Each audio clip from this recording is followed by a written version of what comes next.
If you want a tag to fire in Google Tag Manager on page A or page B, there are some tricky configuration things that you should keep in mind. And in this video, I will explain all of that.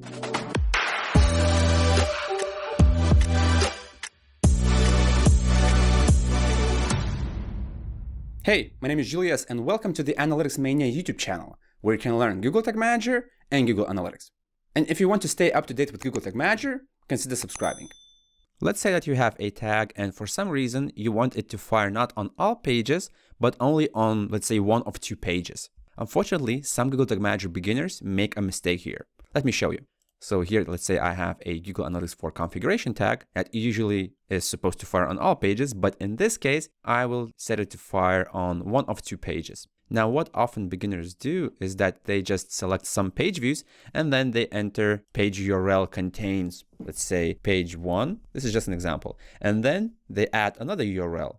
And let's say that URL contains page 2. And now they think that this trigger will activate a tag either on this page or on this page. Unfortunately, that will never happen, and this trigger will most likely never work because this says that all conditions must be met. In other words, this trigger will work only if page URL contains this and this at the same time.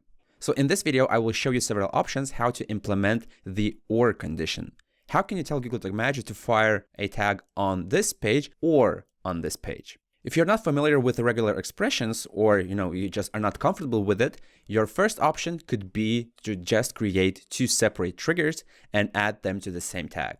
So for example, I can have one trigger that fires on the page 1 and I will call it, let's say, page view, page 1. And it will be added to a tag. And then I will create another trigger by clicking this icon. And then I will create a page view trigger where the page URL contains page 2. And then I will name this trigger page view page 2, for example. Click save. And then you will see that both of the triggers are added to a tag. And in this case, if any of these triggers activates, the tag will be fired. We can even see that OR right here. If this trigger activates or this trigger activates, then the tag will fire. This can work okay if you don't have too many triggers, but if you want to fire a tag, let's say on one of 50 pages, then you will have to create 50 triggers, and that will be very difficult to manage for you in the future. So I would suggest using this only if you are a very beginner and you don't have many conditions that you want to combine with the word OR. And if after all you need to match, let's say 50 URLs or 100 URLs or something else, then it's time for you to learn the basics of regular expressions. In this video, I will not be teaching that, but what I would recommend is that you would go to just Google search, enter regular expressions for beginners, and take a look at some resources. For example, this resource from FreeCodeCamp is definitely a good one, and it will give you more than you would probably actually need in Google Tag Manager, but this will definitely give you some solid foundation. In this video, what you need to learn is that there is one symbol in regular expressions that means OR. So let's take a look. First of all, I will remove both of these triggers and then I will create a new trigger. I will click anywhere in the triggering section and then I will create a trigger that will be page view and then it will be either page 1 or page 2. So let's say page 1 or page 2. If a visitor lands on any of these two pages, then the trigger should be activated and a tag should fire. Now here, I should click on some page views. I can still use page URL or page path, depending on what kind of condition do you want to make. And then here, instead of contains, you should select matches regex. Regex means regular expressions. And here, you need to remember one symbol that is called a pipe. It is basically a vertical dash that looks like this. On my keyboard, since I'm on a Windows device, I am holding Shift and backslash. So instead of this slash, I get this. But on your keyboard, depending on probably language settings or your device, the location of this symbol might be different. So this symbol in regular expressions means OR. And speaking of our two conditions, you could enter something like that. Page 1 or page 2. If you're entering some slashes and they don't work, then you could enter a backslash. And again, in this video, I will not be explaining what that means, but you will definitely learn that, for example, in that FreeCodeCamp's resource. In fact, I will post a link to this tutorial below the video. So in this case, this will work fine because we have page 1 or page 2.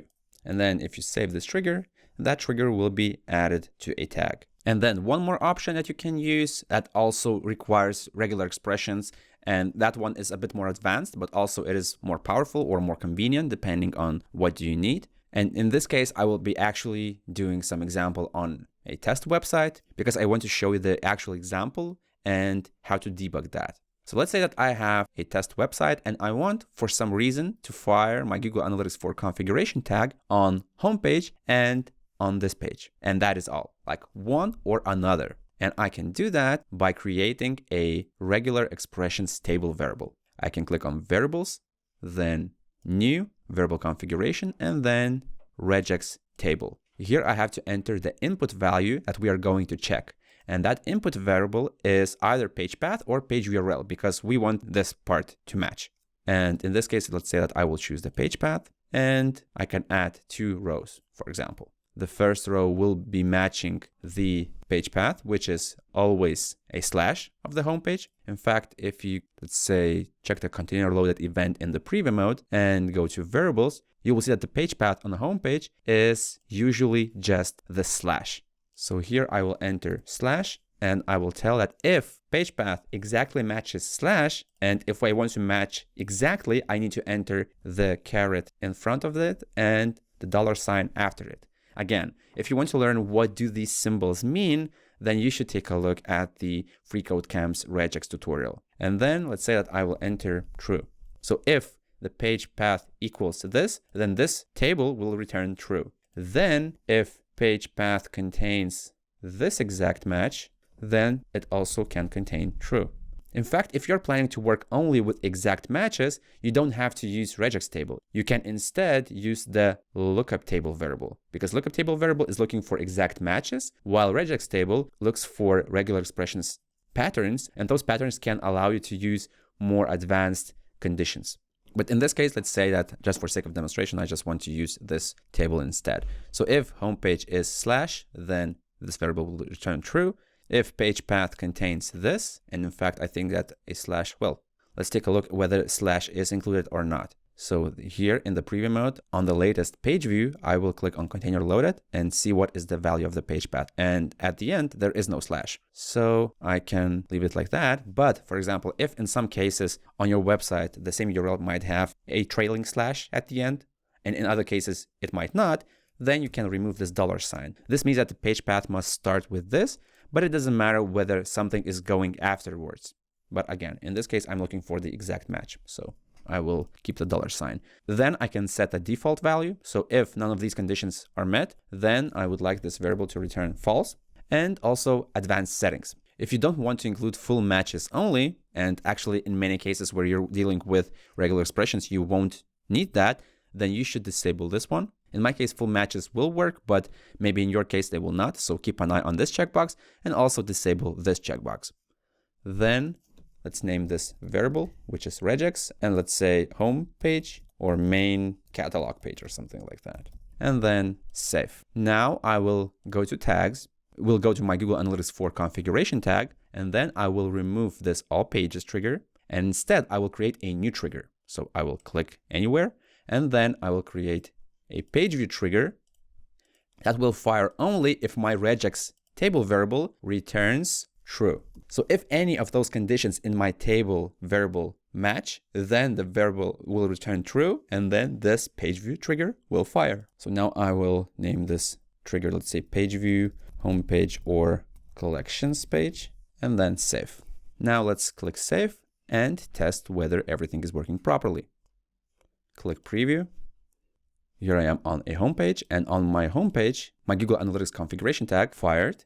It fired on container loaded, so everything works fine so far. Now, if I go to the catalog page, the tag should also fire. So in the preview mode, I click the latest container loaded event, and my tag fired again. But now, if I go to any other page, for example, to contact, on this page, I expect my tag not to fire.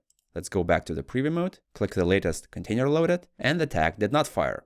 Why? Because if I click it, I will see that my conditions is not met. If I switch right here to names, you will see that there was a condition where my regex table was supposed to contain true, but if I switch to values, you will see that it now equals to false. Since false is not true, this condition was not met, therefore this trigger was not activated, and the tag did not fire. And that is how you can implement the OR condition in Google Tag Manager. If you haven't yet, I would highly recommend learning the fundamentals of regular expressions too, because that will give you so much more flexibility in the future. If you found this video useful, you hit the thumbs up button below the video because it helps me continue working on this channel. Also, if you want to learn more about Google Tag Manager or Google Analytics 4, then consider subscribing to this channel. My name is Julius, this is Analytics Mania, and I'll see you in the next video.